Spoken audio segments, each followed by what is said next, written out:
Hello, Tom Levecki here, live from Elizabeth, New Jersey, with the man, Mike Ruga. What up, what up? Thanks We're for having me. very, very happy today. Actually, he may not be after we're done with this interview.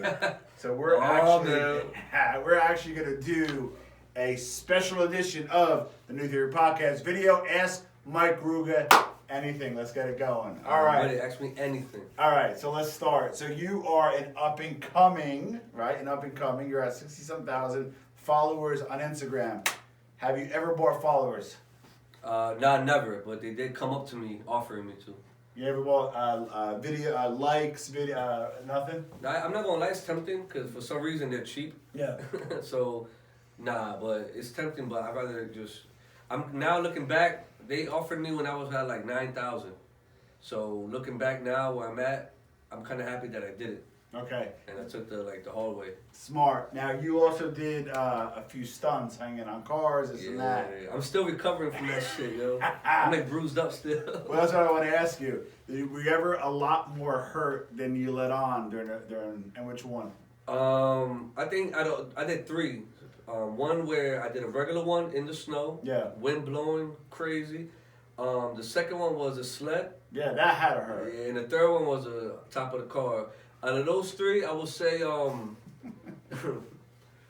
man, they all hurt in their own kind of way. I got hurt in different places. What about that stage dive in the city? Oh yeah, I couldn't walk for like a week or two. Jesus. I thought I could make it, but I guess, the Henny said I could, but I should have never trusted the Henny. All right, so you make any money yet? Yeah, I did. Okay, what'd you make money off of, and what did you do for free? Foot Locker, shout out to Foot Locker. Okay. They told me, they hit my DM actually, the official Foot Locker page. Nice. So that's like the best slide you ever got so Yeah, far. right? imagine being drunk and just like happy hour and they just, That's it. yo, this really Foot Locker? I'm just drunk. Like, We made it. nah, but it was really them. They wanted to reach out. They had a special sneaker coming out. Yeah. So they wanted me to reenact the High 97 video using the sneakers. Oh shit. So, I said, let's do it, but, let's talk numbers. Like, Yeah. So we negotiated, we came to a price, and I secured the bag, like they say. Nice. What have you comped, which in retrospect you realize you shouldn't have comped? Just have it out there. Just let's get it out. Like, what I bought? No, meaning like you did X amount for somebody and you went and not charging them to do somebody a favor, and afterwards they were jerk offs and you're like, shit, I shouldn't charge them. Yeah, I did a hosting for this club. I'm not gonna say the name. Okay. Cause I may do business with them. So it's Ask Mike Mostly Anything.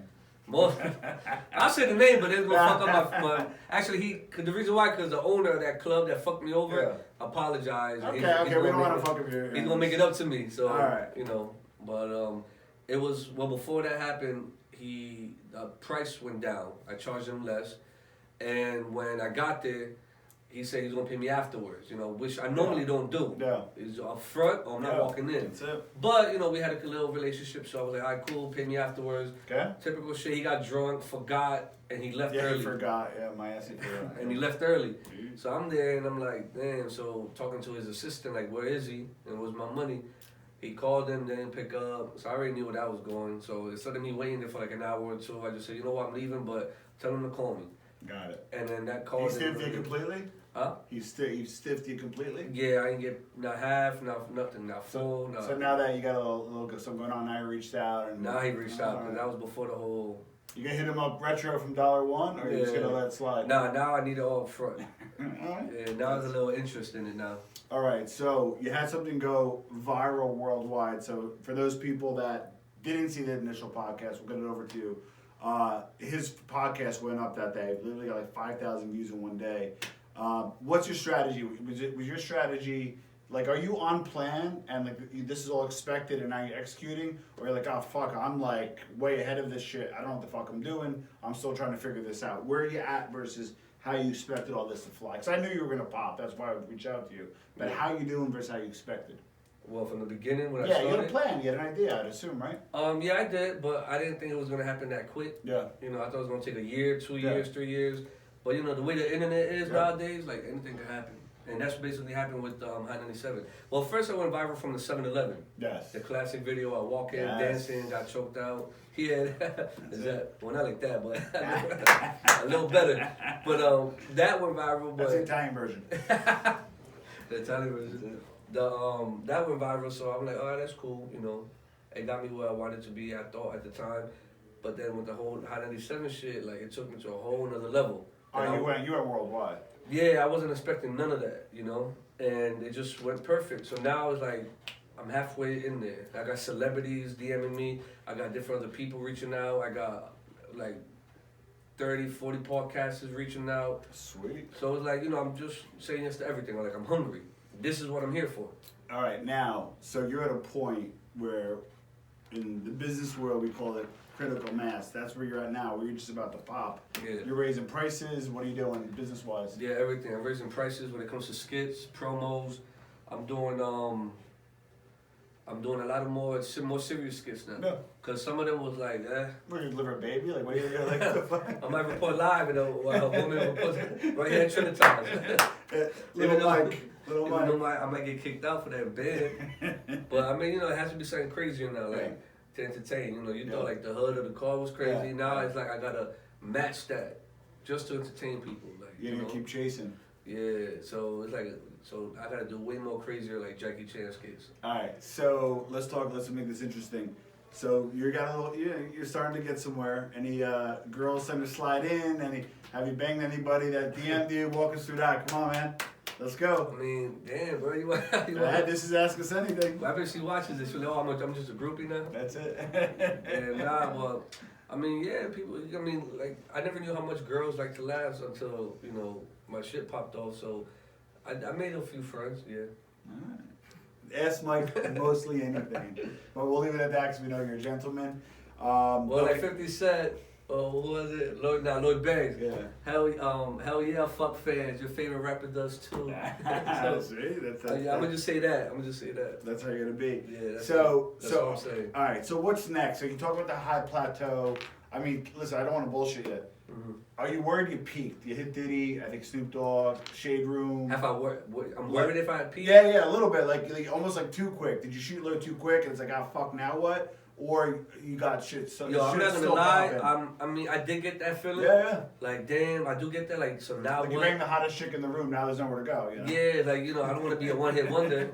Cause just like videos, it's like songs. Yeah. You could be hot one song, and then the next song next year is like, oh yeah, that was a good song for that summer only. Nope. But I'm not trying to be that. Like, it's just like skits are like videos. Yeah. I mean, my music. By the way, skits are like music. So I'm trying to make that next hit, which is the next good skit. So I feel like I did peak, but I feel like I could go a little higher. Next usually step, because it's the same with the rap game. You make a little noise, people hear about you, then they start reaching out for collabs. I think I saw you with CeeLo, Lopez, and I saw you with some other people. Any collabs in the works that you can tell us? Yeah, no, a lot. Everybody you see me with, there's always a purpose. Yeah. Everybody I post up, I'm gonna work with. Yeah. You know, Okay. whether it's from CeeLo, shout out to CeeLo. Yeah. Whether it's Shiggy, shout out to Shiggy. Yeah, Shiggy's I did put up a FaceTime picture with me and Stitches. Yeah.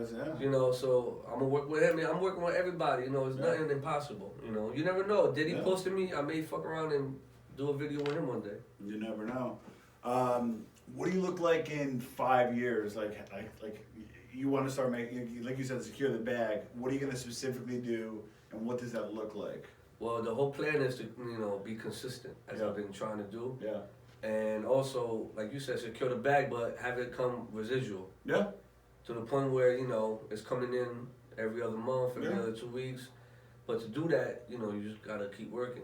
And then eventually, my real dream, my passion is to like do movies. Yeah. Or do like series. Okay. Something like that. That's what my something on Netflix. Yeah, something like that. Like the Mike Ruger Experience. You heard it now. Yeah, or like Find Love with Mike Ruger on VH1. Nah, but yeah, acting always been a passion of mine in the back of my head. Like now I'm basically putting it into work. Now, I had a friend actually, wasn't as many followers as you. She got a dick pic sent to her. She called the guy out. They deleted her account. Next day, boom, done. They deleted her account. They deleted her Not account. the guy who sent it. No, and she didn't blur it out or anything. And literally, it was actually pretty big. Look at this badge. It's spreading down your timeline. I was like, damn. No, so, and they deleted the account, and it was gone. And as a digital marketer, as a businessman, you always want to diversify. You like with her, that like she was very big on that, and then she kind of like not fizzled out, but she lost the account. So from a promotion perspective, she's kind of fucked. You're big on what we call one pillar. Gary Vee calls it pillars. YouTube, Instagram, Facebook. Now there's Vero, whatever's out there. Don't you feel you're like too big on IG, that you're maybe one post away from being gone? No, what are you doing about it? I feel like that's on every IG comedian's mind. Yeah. Every influencer that not live off of Yeah. Instagram but get some real money off of Instagram, Yeah. that's in everybody's mind. Correct. Everybody. And yeah, So why are you diversifying? That's my question. I feel like I'm not worried about it. I feel like because even though you're right, I am one post away from getting deleted, but that's the reason why you got to get verified.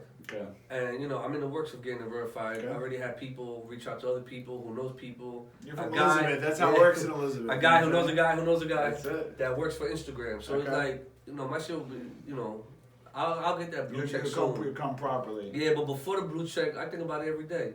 But that's why I want to make a name for myself to the point where if, God forbid, my Instagram does get deleted, my name is still shit. They're going to know who my group is. You still have your brand. Exactly. So if I do come back with a new page, okay, we already know who this guy is. Let's follow him. So I'll get it back quicker because me and my boy Ness, we always talk about that. I always bring it up to him like, yo, I'm trying to get to the point because I could get deleted. Yeah. And I have been reported.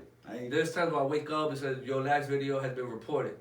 I'm like, wow, that's crazy. Yeah. And if it happens too much in a day, you're done. They're gonna pull the post and then pull you, but there's no retribution. You're done. But that's my point, though. So no, but you're right.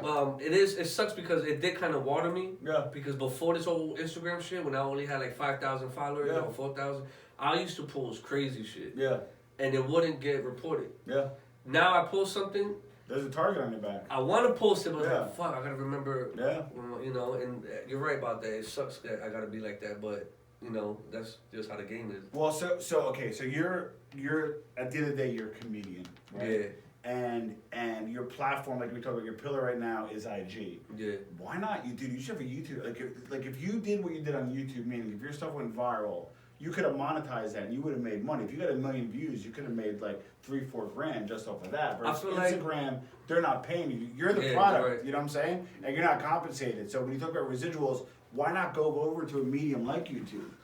But I feel like that's the thing though. YouTube, it's good that you said that. Last week, I posted up my Mano video. Yeah. I did a skit with Mano, shout out to Mano. Yeah. I was in a romper. He kicked me out the studio. Yeah, I saw that, yeah. And I posted up on YouTube and it got taken down. Really? From that? From YouTube. So it was maybe a little safe, and that might not be the right read. And it was up to that was my most viewed video on your channel. On my channel, it was 200,000 views. Oh shit. And that brought me up to 400 or 500 subscribers. Oh wow. And I just made that channel 2 weeks ago. And it went up to 200,000 just from that, and they pulled it. And they pulled it 2 days ago. I woke up, went to YouTube, and it gave me I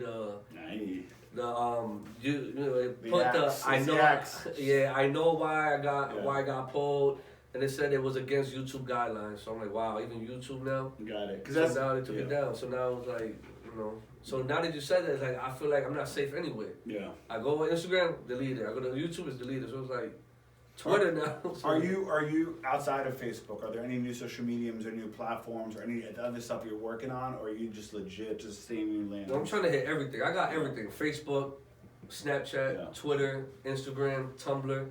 Tumblr, jeez. Yeah, but that people still use that. And YouTube, of course. Yeah, exactly. And videos have ended up on Tumblr that people send me. Nice. So, like you said, views of views. So I try to hit everything. I'm everywhere, Okay, so with a little fame comes adversity. Any beefs, either previous came back to light or any new beefs that emerged? Yeah, some local. Now with who? Because this is acting like everything. Some local, some more known. Like, of course, people from Elizabeth, you know, hated me before. Now they hate me even more. Yeah. So it's You like, want to try to put Elizabeth on the map, but that's exactly, but they want to do it. Yeah. But they don't know. You know, they don't got my mentality. Yeah, but they didn't hang out on the roof of a car. But anyway, Yeah. Or get choked out by Mano. that's it. Yeah, That's it. but speaking of the local, there's also the high celebrity ones. Like, for some reason, I'll say the name since we're on your podcast. Slice Moolah TV. Okay. He's a very well-known Brooklyn comedian. Yeah. He walks around with a mic all What's day. his beef with you?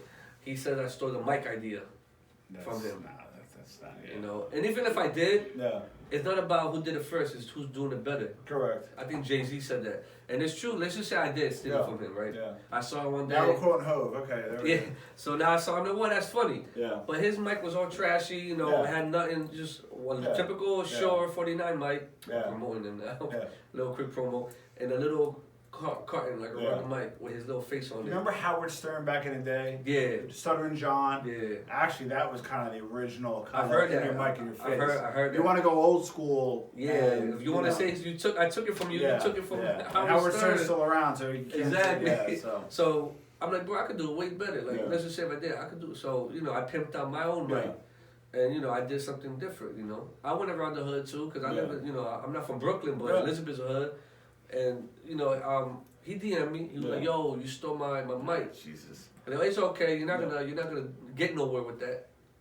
I just like, all right. I just said, all right. I remember replying, all right. All right. And I kept doing it. That was before the whole hanging on from the hood. Yeah. Now he's like, he kind of like DM me back saying, oh shit, yo, we should work. We should link. See? So I was like, oh, now you see how it is? It took 4 or 5 months for you to realize that I could do it better than you. That's it. Give me one more before I ask about one. Who else you got beef with? Beef actually, well, not beef, but it's like a karma thing, because you know how I just said Slice Moolah thinks I stole his mic thing? Yeah. Well, down goes Fraser. He's another comedian. Dude. Okay. He stole my robe and do-rag. Oh, shit. Yeah, so I reached out to him, and it's funny because when I reached out to him, I thought of Slice Moolah reached out to me. So the same thing came back A to me. hater becomes a hater. Is that? Yeah, so it was like I had to follow my own thing.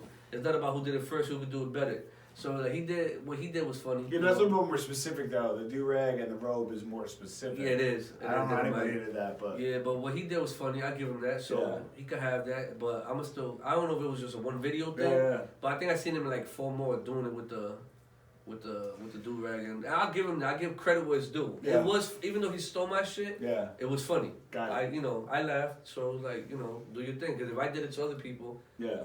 they could do it right back to me. So those that have been following Mike Ruby here, like there's certain things that stick out. The 7-Eleven, the on the hood, the 97. the Hot 97. Well, that brought over the top. Those are the late stage fans. We're talking about the OG fans of Mike Ruga. So I've been following you for a minute, and the one that stood out is a live that you did. You went the fuck off on Joe Budden. Like you just said, fuck Joe Budden. I think I lost count of 17 times. Yeah. What's the beef there? Because that's one I got to know about.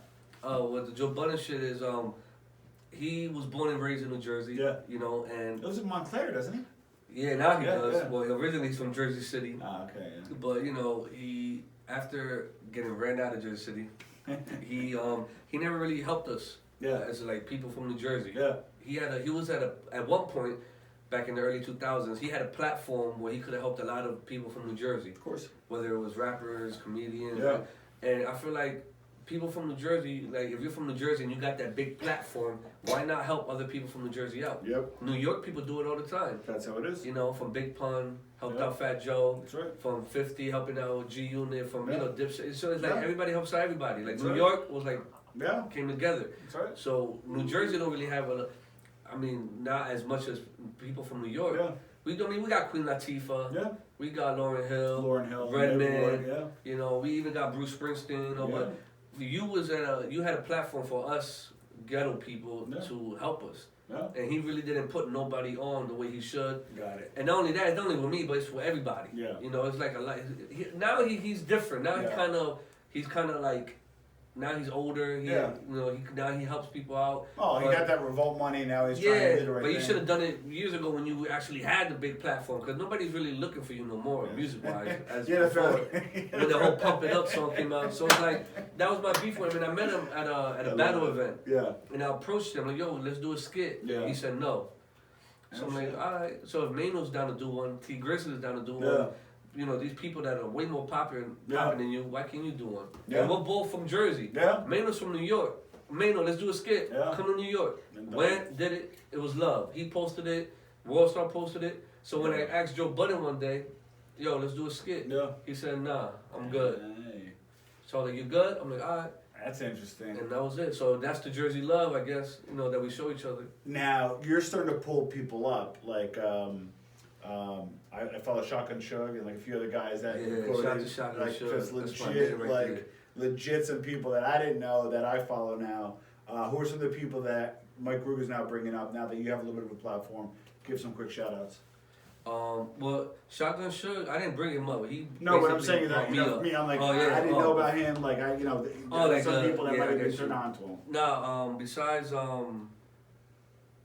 well, basically, I'm not really bringing nobody up, but if you're from Jersey, I'll show you love. Okay. I feel like I was the underdog. Yeah. People helped me come up. Well, like at Showtime, I've been noticing you've been sponsored. Oh yeah, some facts. guys. Yeah. Showtime. Shout out to Showtime. Yeah, he. I feel like he got like a lot of talent, Yeah. and he's definitely gonna be somebody big in the music world. And being from Elizabeth, I'm proud of that. Nice. So Showtime, DK. I mean, Larson's another one. Nice. Yes, You that's know, right. So He's part of the whole Fat Boy gang. So shout out to Larson, and he's from Elizabeth, so that's shit. even better. And there ain't really much people out there like that I really help as much as I do with Showtime. Yeah. So basically Showtime and anybody else, I'm just the underdog. are you at a point where you want to cut some development deals? Maybe take some guys, take them under your wing, get a piece, bring them up, or are you not there yet? As of right now, I'm trying to just focus on myself. Yeah. Because I feel like I'm not there yet. Yeah. Half of the people don't even want to fuck with me. So imagine I bring like 10 more people. Like, I barely got in the party. Now I'm telling them, yo, can my boys come in? That's actually a good point. Yeah, you feel me? Like, we didn't even want you in the party. Now you tell us That's right. So it's like, that's basically how the industry is. They don't want you stealing that hose and beer. Yeah, facts. So it's like the same thing. So I'm going to wait till I get to that point where I could do my own moves. Yeah. And of course, bring people along. But at the same time, I'm helping them as I go up, Yeah. Like, if I get an event with, like, let's just say one day with, like, Bruce Springsteen, right? Yeah. I got to connect to do a video. That'd be I'll sick. bring somebody who's good with the guitar. Correct. And maybe they can network, That makes sense. Or if I do a skit with Mano, Yeah. I'll bring my boy Showtime, and they could talk about doing a feature. Yeah. So it's all about me. I mean, even though I'm not up there, I don't got that much money or that much fame to help you. Soon. I can still help you with a little bit. I could put you in a room with these people. I think that's a good help. And brokering has power. So one more question, and then I'll wrap it up. Is in terms of money, you're on the grind. You're starting to increase your fees a little bit. Is this your full-time gig, or are you still waitering? Like what do you got going on outside of here? Wait, I never waited. I don't know. Like, is this your main hustle, or are you still doing this as a side hustle and whatever you were doing, you were doing? Well, in the beginning, it was a side hustle. Yeah, like it correct. was like my boy Nestor would pick me up like around 9:30. Would do like stupid shit around Elizabeth. Or I thought you waited at Applebee's because you was there. Nah. I did one of my skits there. Nah. Yeah, I gave a girl for local for her birthday. Which is one of my favorites, by the way. Yeah. But that was my side hustle. But now it's becoming my full. Yeah. And it's like I'm not only doing videos, but now being invited to all these different meetings, Nice. these different events, Yeah. these different podcasts. It's a So business. I It's feel a like business. it's becoming a full hustle Yeah. now. Yeah. Before it was just videos. Correct. Videos, that's Yeah. it. Videos and videos. But now it's videos, gigs, podcasts, Yeah. meetings, industry parties, more meetings, more parties, more. Plus I now love it's a little bit more videos, more. So it's like it's hard to bring everything together now. So it feels like a love it. full-time job. I love it. You know. Well, listen, I had to have Mike on the podcast. I wanted to come out again. I still don't know what happened to his chin. That's a whole nother story. We'll talk about that at another time. If we had the hair. We were thinking of maybe having like an Easter egg hunt, with the exception of like, trying to find his chin. But we'll kind of work on that, so stay tuned. But like I picked up on this guy early. Actually, I think you turned me on to him. And that's how I got involved with him. And I'm not a person to sit passively. I grew up part-time in Elizabeth. second in Fulton, so like I have a big affinity East for Flint. Elizabeth. And my mother always brought me to Elizabeth Avenue growing up. So the cool thing is, this guy's gonna make it. I'm happy to have him on the New Theory podcast. If you're not following him, at Mike Ruga. And Mike, as always, you're generous with your time and Yeah, thanks for continue to having make us me. proud, man. All right. Yo, appreciate you. Big up.